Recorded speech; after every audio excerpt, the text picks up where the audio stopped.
get the old glasses on here so I can read the fine print and tell you about our next moderator, Darryl Peak. So we're delighted to have him in the house as well. He's a thought leader who has spent over 15 years providing executive leadership to government organizations and possesses a well-proven set of proficiencies in the areas of acquisition, digital transformation, cybersecurity, and business operations. In his current role as the head of Federal Strategic Partnerships, Mr. Peak leads a team to manage partnerships with federal systems integrators to implement innovative devices, technologies, and platforms to public sector departments and agencies, and he leverages his combined expertise in legislation, policy, and emerging technology to provide guidance and certainly recommendations to federal civilian agencies on strategic priorities and enterprise technology investments. So once again, an incredible bio that belongs to Darryl Peak. He will be our moderator, and he's going to be addressing our interviewees right now.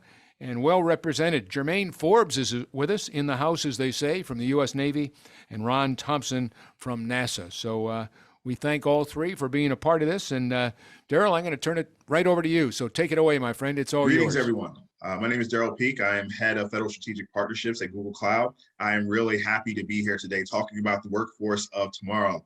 I am fortunate to have two amazing government leaders with me today.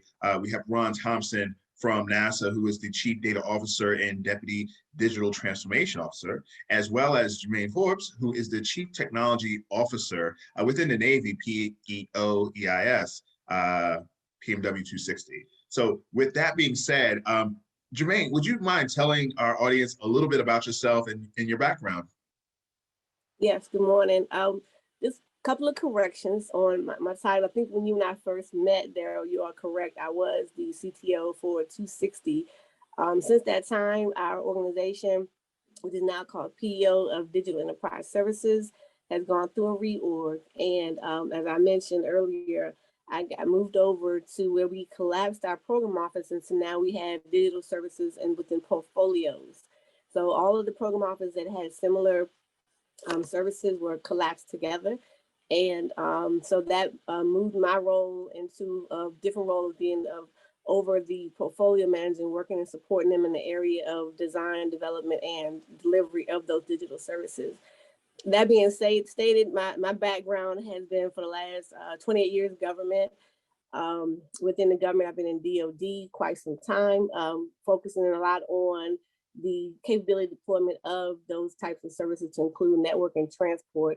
Background education, I have a EE degree and from North Carolina A&T State University, and I also have a master's in system engineering from Johns Hopkins. And so a lot of the work in my design area has been on deploying capabilities, how to integrate the services, and focusing on what are those interdependencies for success. And of course, trying to keep in line with a lot of our funding constraints, our profiles of how we need to service our customers, keeping in line with requirements, and also dealing with tight deadlines and schedules. So a lot of the interactions have been on the network and transport side of the house. Although things are changing and evolving and modernizing, still trying to keep abreast of fundamentals and ensuring that we have those foundations and baselines that we can always retain and manage. So thank you so much. I'm glad to be here and looking forward to the conversation. And thank you so much for that, talking about your impressive background. And now we'll move over to Ron. Ron, would you mind telling the audience a little bit about yourself? Sure. Thanks, Darryl. And thanks for having me on. It is a privilege to be here with you and Germaine this morning. I've been with NASA coming up on 3 years now, and been with about 8 other agencies. Worked in the public and private sector many moons ago. So I think right now, sort of the story of the culture and workforce for NASA and our digital transformation effort is really one of our strategic thrusts are around culture and workforce, right? What is that? What is that? The importance of what we're doing and really how we're doing, and really what do we need to do to provide a good foundation for our people is top of mind. So that is something that we are extremely aware of. what do they say? Culture eats strategy for lunch, right? So we've all heard of that before. But I also want to make sure that we we really talk about sort of the theme of this conference, right? The national security theme, and what does that mean for space, and what does that mean for NASA? So I'll be touching on that through our time together this morning as well. If you can think about the mission of NASA, we have assets that are been flying for 50 plus years, and how do we secure them, and again, how do we link that into the theme of the conference today? But the mindset and culture and what do we do for our people to make sure they're successful? I really this is again one of our top priorities, and really want to make sure that we put the effort into it. So it's just not the technical aspects of our jobs, right? That's sort of easy in a sense, but really the culture and the values of that culture, and really what connects the individual, right, to that culture, and how does all that fit? It is definitely worthy of our discussion, and I'm looking forward to hearing great wisdom from our discussion today. I greatly appreciate that. And now, one, impressive 8 agencies, right? So that's not common amongst a lot of government employees. But one of the things that you mentioned was about culture, right? Let's stay with culture for a little bit. So culture and strategy, right? You said culture eats strategy for lunch. And one of the things that we want to, just understand is how important is culture and strategy as you start to really engage that workforce of tomorrow? Like, what part of your organization is looking at like that strategy focus, right? And saying, well, from a human capital perspective, this is how we are going to recruit, retain, and really enable our employees. So Germaine, would you talk about how you are looking at your workforce, and what are some of the things you're doing from a strategic perspective? Yeah, ironically, we just came off of this week. We had a 3-day offsite wherein we took well, number one, we took the safe agile training, and then we went into kind of a collection of discussion amongst the portfolio manager and the pillar leads and our leadership, our PEO leadership, and discussed, to your point, what are some of the skill sets necessary, not just on the agile piece of this, but on our digital services. What are some of the changes in kind of the how we want to do this work? And also looking at, as we talked about, in our organization and our network is also going through a transformation.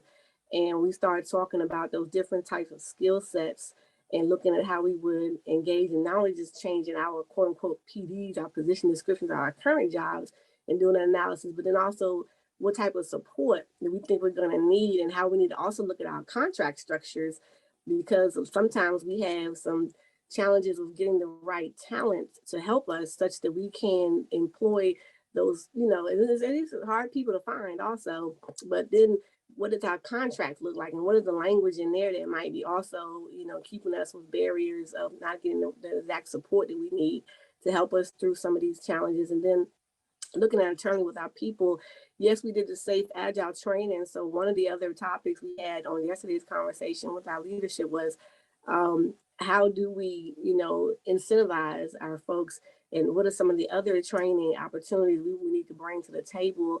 And then it was, okay, now that we all agree that safe and agile is how we want to move out, and what does that mean for our processes? What does that mean for our our streamline of, end-to-end service delivery, and discussing with our, now that we understand that everybody wants to say your customers are first, and what does that mean, and how do you get and organize around that? So I think there's education, but there's also a question of, okay, now what, and it can be overwhelming and just so much. So looking at, and to your point, Ron, of the strategy and the culture.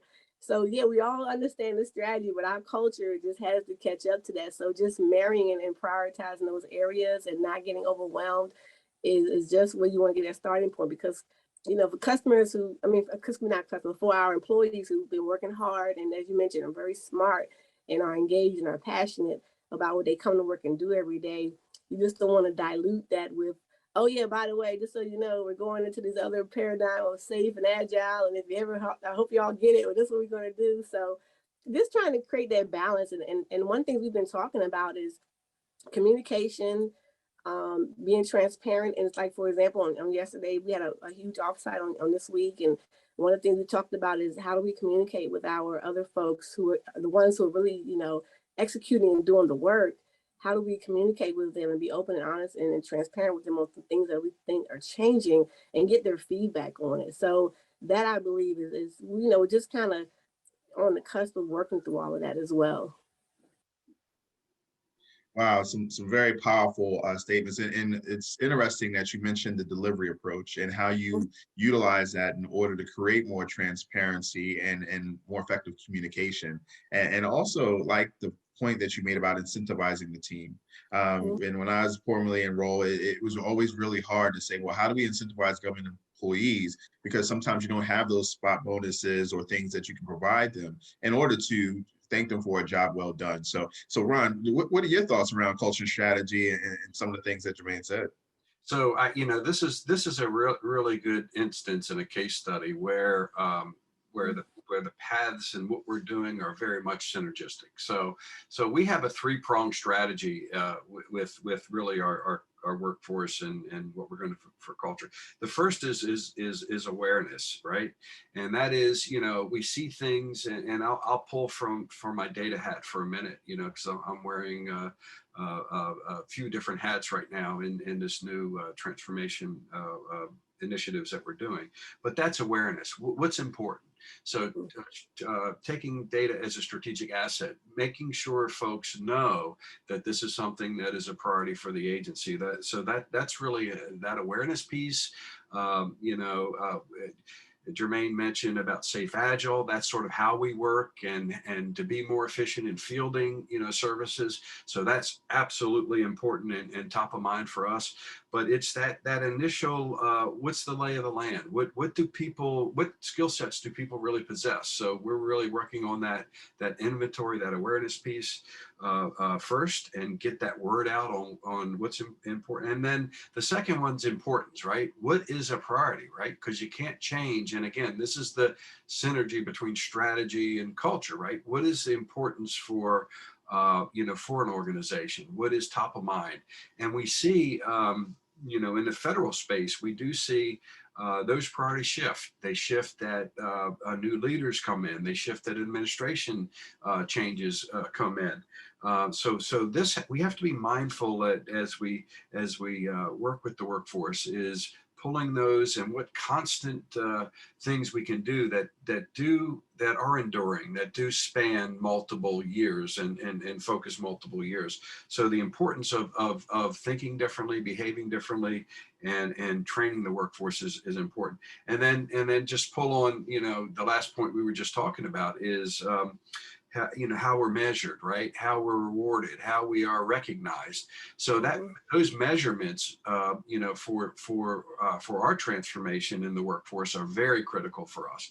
We can do a number of the classes attended. So there's a bunch of measurements that we're going to do, and then there are individual measurements too to make sure that we're providing what's needed from the individual's point of view and how that links into the mission of the organization as well. So we're looking at that as the three-pronged approach: the awareness, the importance, and then how we're measuring and using and tying into the enduring aspects of what we need to do to actually move us forward, move NASA forward in the future. So I just want to let the audience know that there have been so many value bombs just dropped, and being able to take some of that. And I really appreciate that awareness, importance, and measurement, right? It's like the focus on the outcome is really important, especially as you hire, right? What percentage of your workforce is hired? What is the skill sets do you need? And also when it comes to performance, right? And how do you measure performance? Because there are certain skill sets that change, right? Where they come in on one piece PD, but then it changes maybe to another PD based on new technology, new initiatives, and as you mentioned, Ron, around administrative priorities. So Yeah. with that being said, let's talk a little bit about recruitment. So many of you are hiring many new individuals. You have a lot of folks that transition. How are you seeing the market from a recruitment perspective? Are you able to get that talent, or is there a lot of competition still out there for the best and the brightest? Right? It's hard. I mean, that's really the way I gotta say it, especially so for example, you know, we talk about the tools and some of the things we want to do in our environment. You know, I'm pretty sure yourself being former Govy, um, when you look at these young folks coming in, they're so used to, apps and smart screens and everything being at their fingertips, and they walk into this building and they're like, wow, okay, when you give them this laptop and it may be modernized, it may not be, or your processes may be a certain way they're just not used to. So having that agility in our environment and trying to keep up is very difficult. And so recruiting the talent is hard. I will say, even as we look at some of the people in my generation, in my age, and then having to say, well, you know, this is what we're going to have to do and change. But then, you know, the salaries and the compensation, got a lot of these young people going after these different types of salary and having these skill sets. But then it's hard to talk to the folks and say, well, you know, you still need to have those fundamentals. You still need to get that experience, and you still need to, you know, grow in certain areas. But I think as we change those, we actually had this conversation on the other day, as we change these PDs and you shift the focus, and then folks start getting a little intimidated because they're so used to working. And then we talked about, you know, how industry is more generic with their PDs, and we're not. You recall our stuff is just so prescriptive, and how we want these folks to come in and do this work. Whereas in, like, when you talk about agile, when you talk about some of the things you want to do with modernization digital, you don't have this scripted outline of your day-to-day work.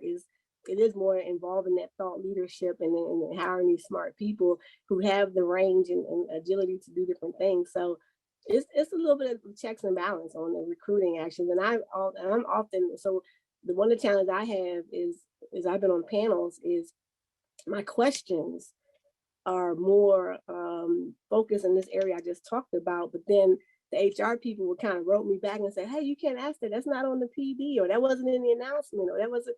And I said, well, I just want to understand this person's ability to adjust like this, you know? And so how do you frame those interview questions to map back to the job description? They got to map to the PD. So it just becomes, again, a little bit of offset. So, but with that, we've been working it, and I think they've been understanding now more than before. So it's going to get better. That's all. And I'm hoping it will, so we can get some of the good folks in here. Absolutely, absolutely. And one of the things that I wanted to double click on with that feedback is you're mentioning the agile approach and being able to help pivot for these new roles. How important is leadership in that, right? So you know, you have the, of course, recruitment and the HR aspect of it, but how important is having the right leader that's able to drive that vision to that overall process? It's very important. I think our leadership, at least, you know, having been through this week's session, I think was very enlightening, inspiring. And like I say, this conversation is very timely, because not only did they have the opportunity to sit with us as we went through the activity, but also we had a conversation about more the how, and we touched on a lot of these topics. And so some of the concerns that we had and some of the things we knew needed to change, I think they were heard. And I think they were understood, as we are the ones trying to execute and support and guide and lead this work, and knowing what we got to do, and some of the value streams, using the agile word, but some of the value streams, some of the outcomes we want to achieve and how we want to get there. I believe that we try to merge all that together.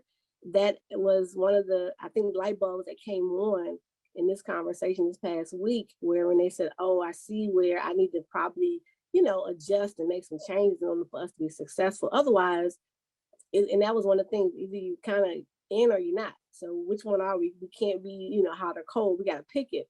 And so we decide we're going to all go this route, then we got to all be in, and this is how we got to do it. So I was encouraged.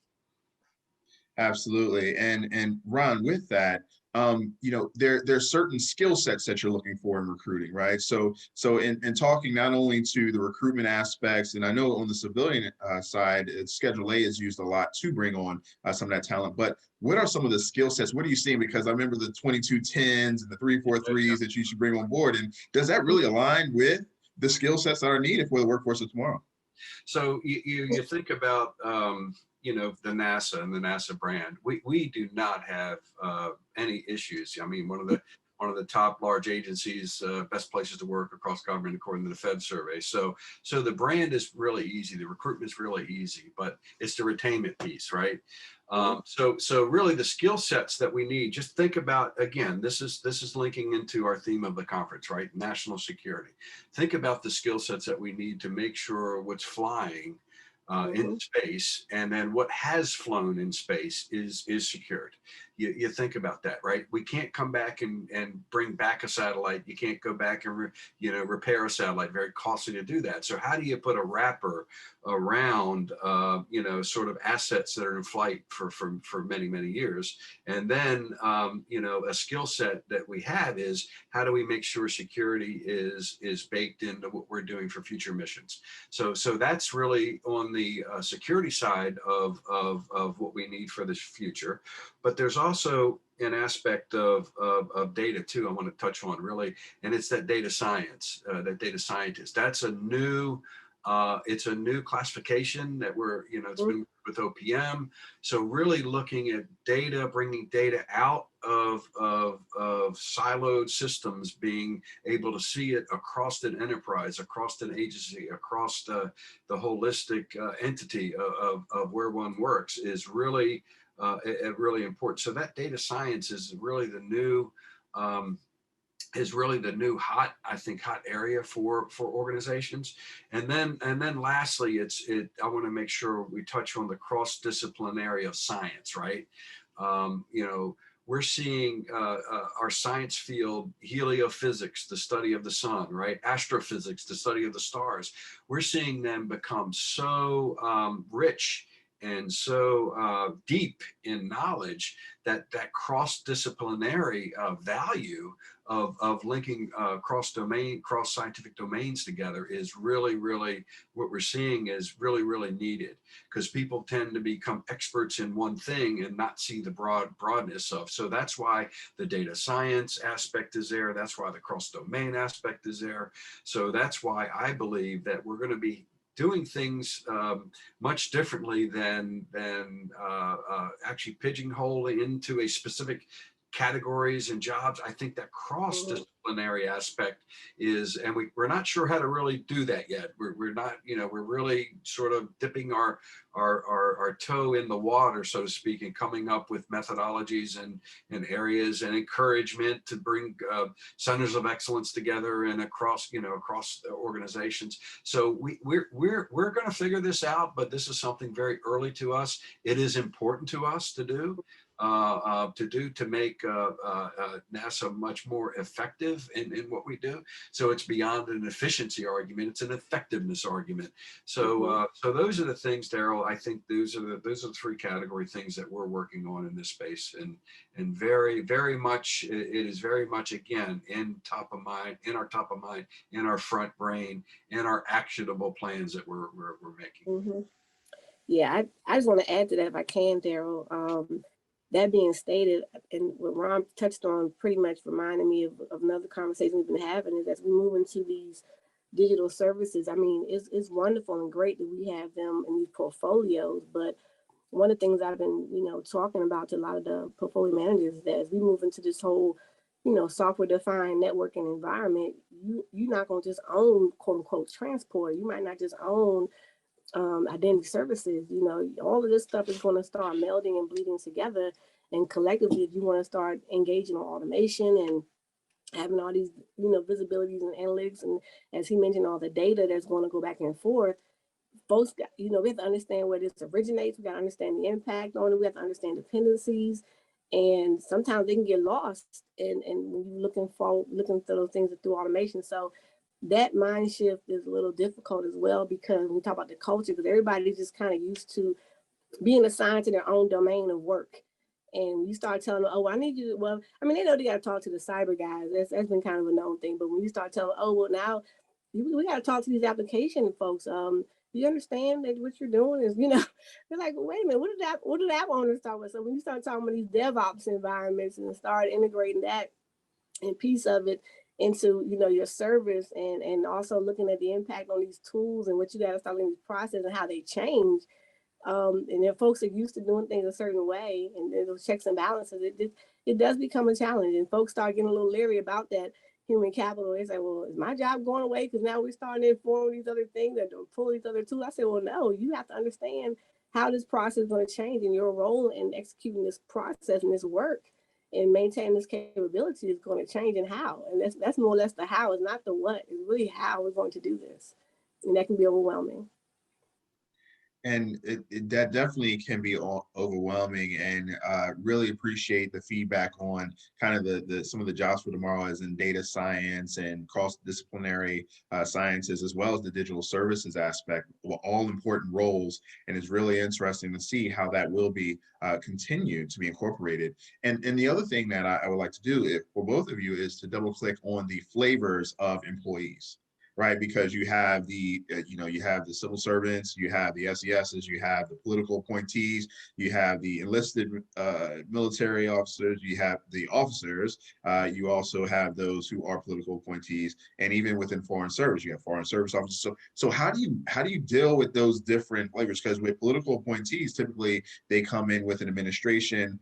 With SESs, they're kind of positioned to rotate, and then you have the career folks that are really in place. So how is interacting with those individuals really impactful on the overall workforce within your respective agencies? You want to start with me? So Yes, ma'am. it can become a little challenging, only because, to your point, we have a lot of demands coming in from various sources, to your point, wherein you do have our CIOs, you have our customers, you have priorities coming in via our SES leadership, and just balancing those priorities. And one of the things that we talked about with our tech director this week was also the roadmaps, such that when we have these types of conversations, demands coming in, that we can get ahead of some of this stuff and alert the folks in the teaming and the leadership as to where we plan on, making, addressing these technical challenges and making these pivots into transformation and getting our services delivered better and on behalf of the requirements and the needs of our customers. And of course, with that being said, one of the things that I always remain encouraged by, which is one of the reasons why I've stayed in DoD as long, is because of the mission.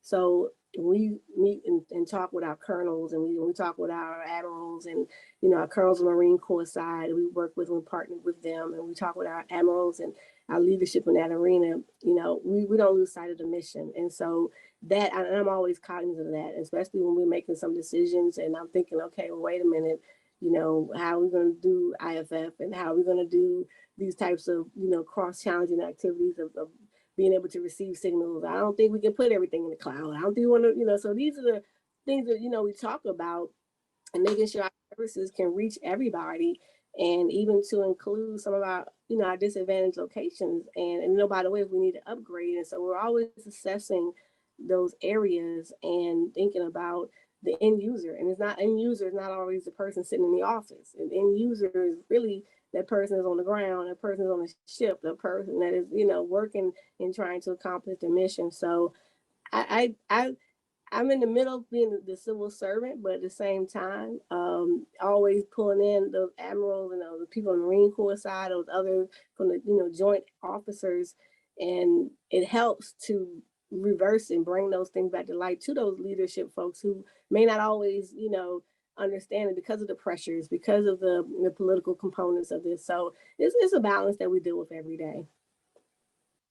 Absolutely. And Ron, on your side, I'm sure you're experiencing similar aspects, and you definitely have the legislative aspect as well. So how are you dealing with those different levels, and how does that impact the workforce that you have and are looking to bring on? Yeah, it's a good question. And Germaine, I'm going to build on one of your points here. And I've been in the public and private sector, so I've held held, and we talked about the 8 different agencies. So what is common among the, the federal, workforce and the federal organizations and agencies and departments are the tie to mission. Mhm. Really, really tight commitment.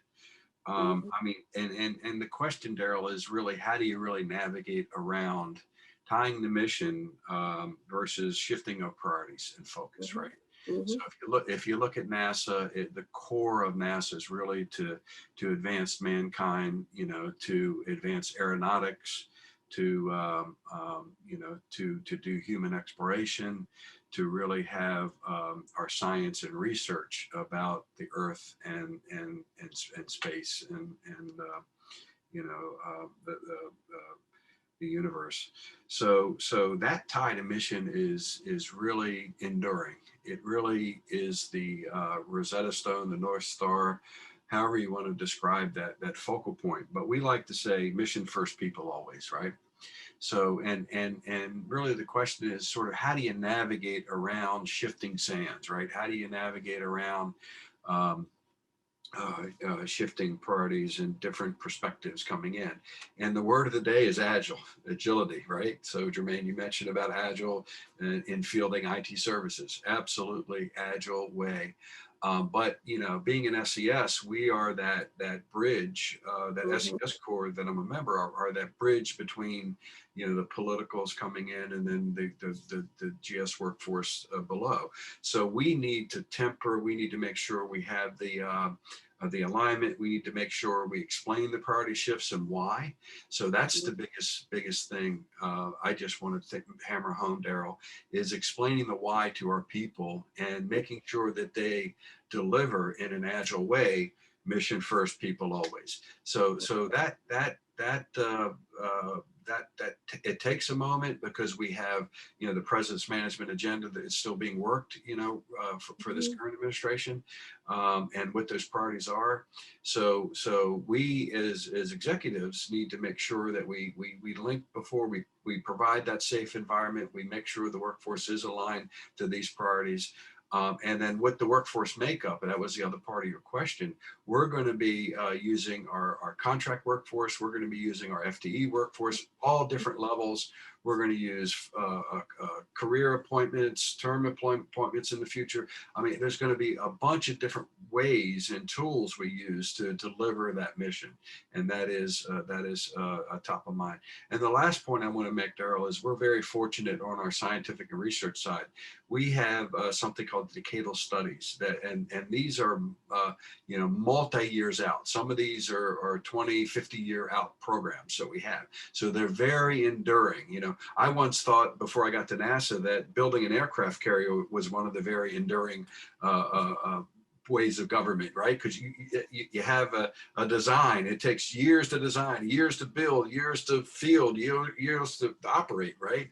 But these decadal studies, and these are really long-term studies of what we're doing in our universe, do take decades to do. They're observations, they're scientific observations, they're hypotheses that we test, they're results that we get back, there are other questions we ask after we get those results back. So Yeah. that enduring aspect of the NASA mission on science already is baked in these decadal work. And that's just one small example of what we're doing on the science side of NASA.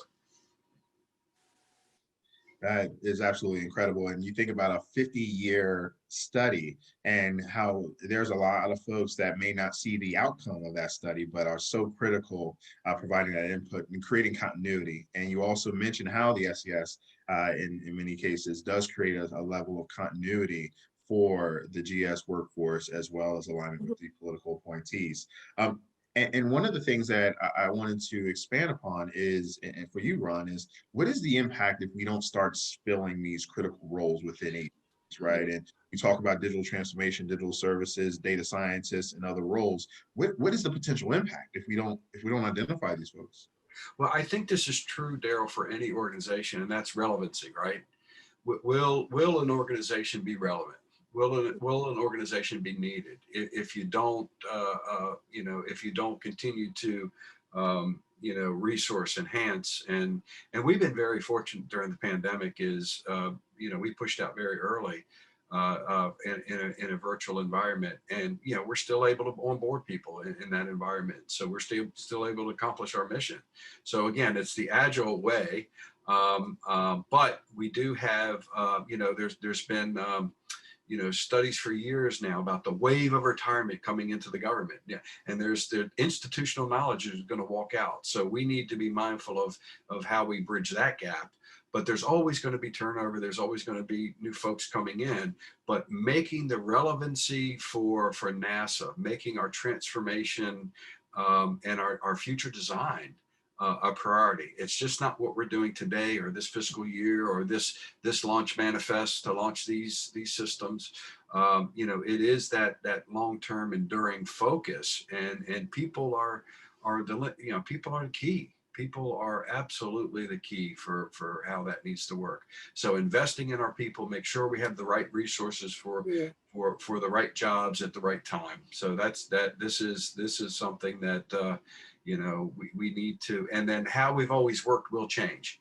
So that's the other thing I want to mention too, is how I learned the work 32 years ago when I first joined is much different than how I work today. So and that is not just a function of being promoted throughout, but I think it's a function of our work our work environment. And that's a great point that you bring up. And Germaine, when we talk about lifelong learning and training our employees, what are some of the tools or techniques that your organization is using in order to ensure that your workforce has the latest information, knowledge, and skills? I would say a couple of things I know I'm using is, one, I'm talking to, folks such as yourself in industry. Also working with our Gartner partners. In addition to that, just querying our professionals. We've had some talent management, I guess, I don't want to say checklists, but just some inquiries on just, and understanding as we are checking with our team members and understanding what are some of the skill sets they've acquired or what are some things they want to do, which is an interesting turn on questioning, like, well, what are you seeing that's happening in your organizational area that you would like to do better?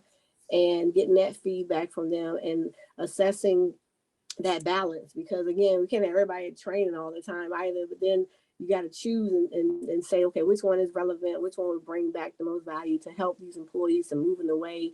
An example of what Ron was talking about, some of the dynamics of digital services and transformation, but just having that feedback, and those are some of the tools and techniques that I'm using and saying, okay, we want to have these larger conversations on the organizational construct of our security stack, for example. Everybody wants to talk about things like zero trust and those types of elements. So what does that really mean, and how is that going to impact what we need to focus on? Where do we need to make those changes? And you got folks who understand the words, but then they're like, well, okay, we're doing some of it over here. So the alignment, I think, is a bigger deal too, because that was a large conversation I had with folks, because you have folks who have different maturity levels and different understanding. So as you try to move out as an organization, and I think Ron hit on it, and that's something we got to think about, is what are those metrics that we want to put in place such that we can check ourselves and say, okay, we're all achieving or we're not achieving these certain areas. We have gaps here.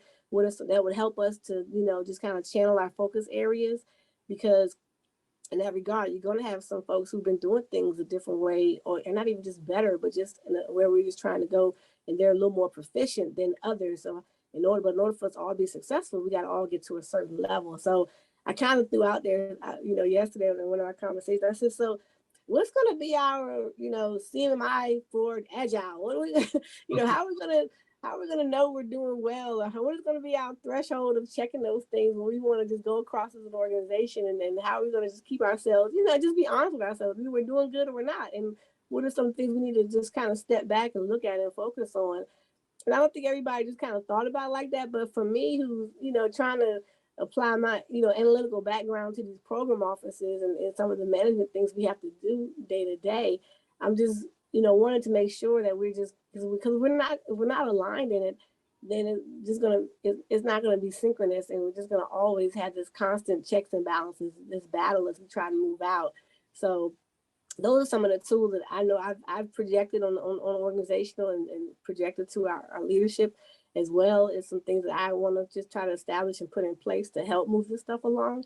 But at the same time, it's not going to be overnight, and I do realize that. No, definitely.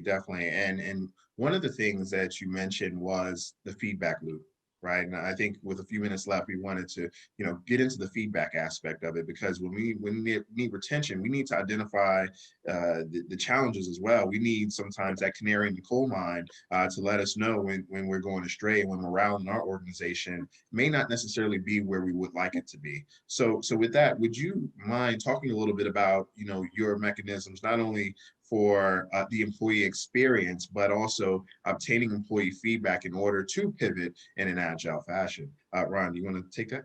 Yeah, so Germaine, I when you were talking, it reminded me the old saying, you can't manage you can't manage what you can't count, you can't lead if you can't manage, right? So it's all building on each other, and sort of how you measure progress.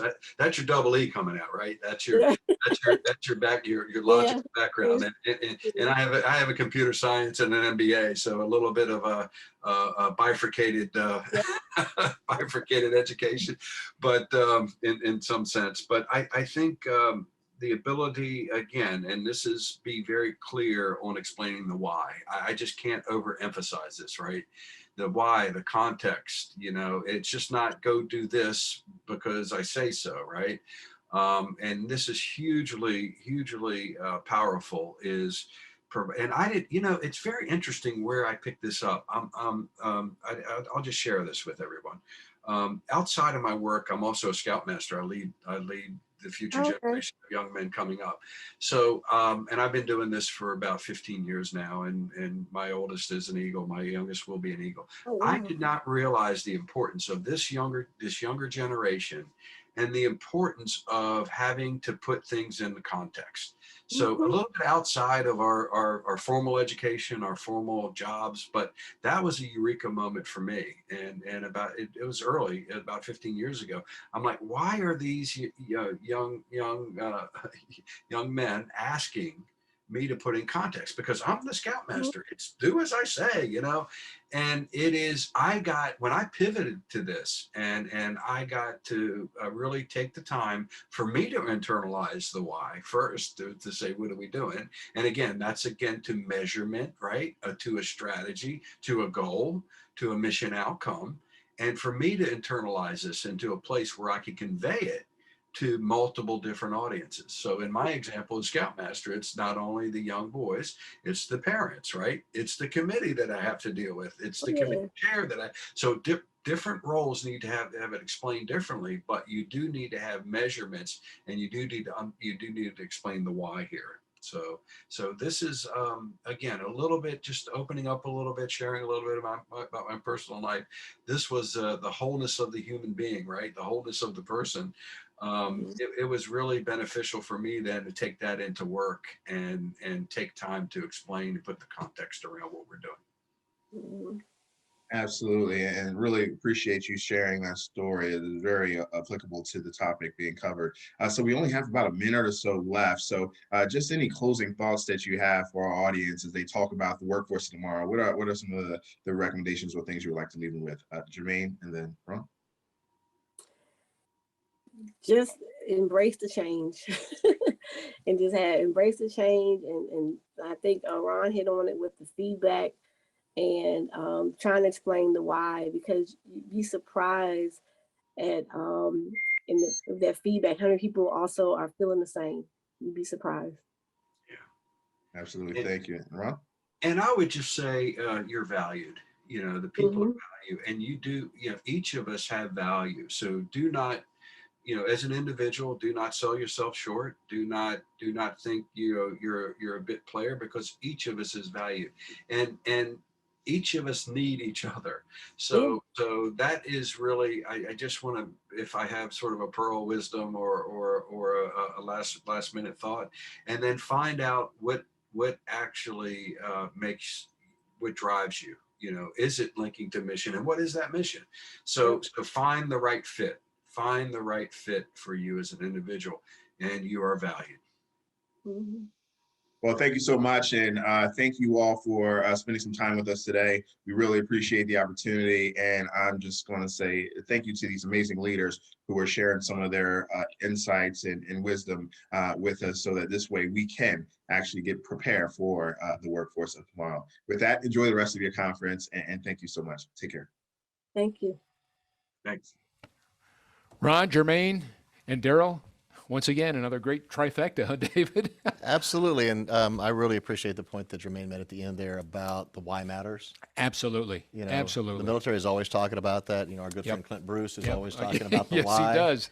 And, I guess there was a day, to Ron's point, where you could just say, jump, and people said how high or whatever, et cetera. Now they want to understand that much. If you really want to engage them and have them be part of it, and like you said earlier, they can recruit people at NASA. They have great brand. Everybody wants to work there. Who Yeah, wouldn't want to work at who NASA? wouldn't want to work at exactly. NASA, yeah. Yeah, but keeping people, because there are other great opportunities. You spend a couple of years at NASA, doors tend to open up, Yeah. right? Looks pretty good on the resume, It does doesn't look it? good on the resume. So people have to understand the why. Yeah. Oh, for sure.